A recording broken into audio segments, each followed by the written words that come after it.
এইবার আমের প্রচুর মুকুল আসছে। নাটোরের লালপুরে এখন যেন বসন্তের অন্যরকম উৎসব। চারদিকে গাছে গাছে আমের মুকুল, আর সেই মুকুলের মিষ্টি ঘ্রাণে মুখরিত পুরো এলাকা। আমগাছের ডালে ডালে সোনালী রঙের মুকুলে ভরে উঠেছে প্রকৃতি। কোথাও কোথাও মুকুলের ভারে নুয়ে পড়েছে গাছের ডাল। বসন্তের শুরুতেই প্রকৃতি যেন জানিয়ে দিচ্ছে আসছে মধুমাস জ্যৈষ্ঠ।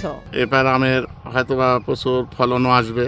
আর মাত্র 2 মাস পরই বাজারে উঠতে শুরু করবে পাকা আম। তাই এখন থেকেই আশায় বুক বাঁধছেন লালপুরের আম চাষিরা। আমি এখন ধরে রাখছি লাভের আশায়, আর যদি সামনে সরকার ভালো উদ্যোগ নেয় সেই ক্ষেত্রে আমাদের সহযোগিতা করে, তাহলে আমরা অবশ্যই এখান থেকে লাভবান হতে পারবো।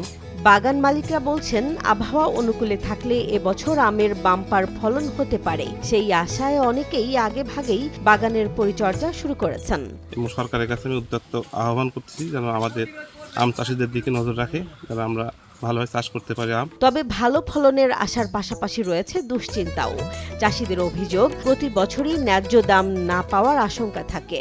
যদি আমরা দাম সঠিক পাই তাহলে আমরা লাভবান হব।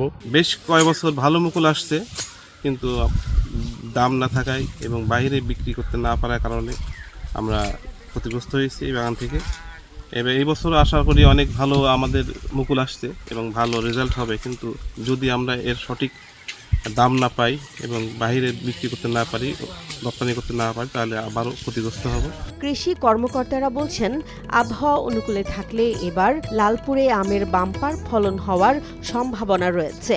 আবহাওয়া অনুকূলে থাকলে এবার আমের বাম্পার ফলন আশা করা যাচ্ছে, এবং এই যে মুকুল আসছে এই মুকুল যাতে ঝরে না পড়ে এবং পোকামাকড় যাতে নষ্ট না করে সে ব্যাপারে আমাদের উপসহকারী কৃষি কর্মকর্তাগণ মাঠ পর্যায়ে কৃষকদের পরামর্শ দিয়ে যাচ্ছেন। উঠান বৈঠকের মাধ্যমে হপার পোকা দমনের বিষয়ে পরামর্শ দিয়ে যাচ্ছে।